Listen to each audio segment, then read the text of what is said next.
Hi, this is Richard Evanoff. I've written a novel called One with the Father, and in this video I'd like to tell you what it's about and why I wrote it. The story centers on the spiritual quest of a young man who grows up on an isolated estate in medieval Europe, sheltered from the outside world by an overprotective father. When he leaves his comfortable home in pursuit of the servant girl he's fallen in love with, he finds himself caught up in a social order torn between extremes of wealth and poverty, ecclesiastical corruption and monastic piety, gross injustices and boundless mercy. Along the way, he seeks out numerous spiritual guides, from alchemists to hermits, saints to heretics, in an attempt to deal with his personal doubts and moral failings. Ultimately, though, he realizes that the truth he seeks can only be found within himself, even when he's accused of deviating from what were regarded at the time as orthodox Christian teachings. The novel is set in 14th-century Europe, a fascinating time not only of burgeoning towns, majestic cathedrals, and nascent universities, but also of peasant revolts, the Black Death and Inquisition, torture, and ordeals. More importantly, it was also an era when mysticism, in the manner of Meister Eckhart and the anonymous author of The Cloud of Unknowing, flourished, and when the implicit anarchism in the teachings of Jesus and his early followers reasserted itself. In some ways, the novel reflects my own spiritual journey. When I was a student, I lost my faith in traditional Christianity and moved to Japan, where I am now, and became a serious student and practitioner of Zen Buddhism and Shinto. Eventually, I became acquainted with the Jesuit William Johnston, who was also living in Tokyo at the time, and who introduced me to Christian Zen, which has affinities with the contemplative traditions of Roman Catholicism and Eastern Orthodoxy.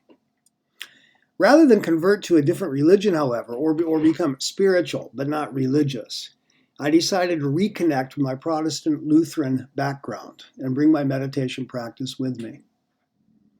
The novel is nonetheless written from a rich cross-cultural perspective.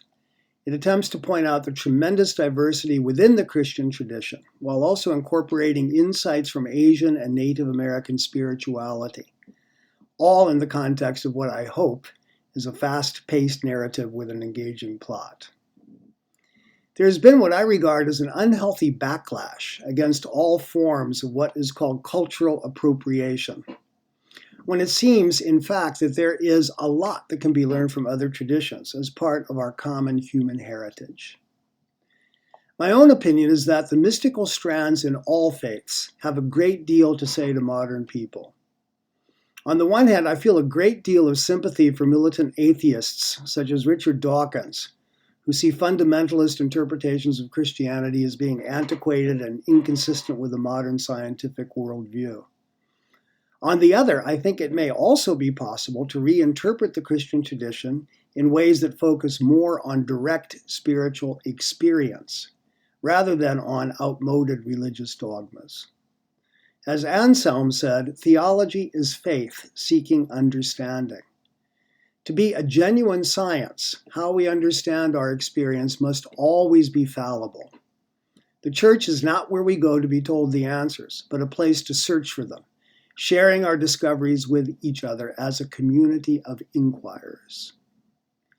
In the Middle Ages, mysticism was also a way of challenging the oppression and corruption of the feudal system, and it continues to have relevance for confronting the social, economic, political, and indeed religious hierarchies of our own times.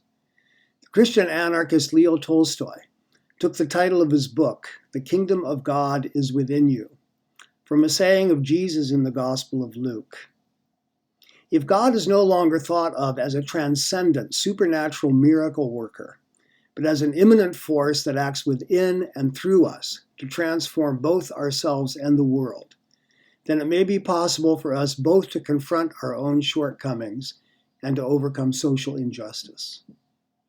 As the Bible itself says, to be one with the Father means nothing less than becoming a child of God. Thanks for listening.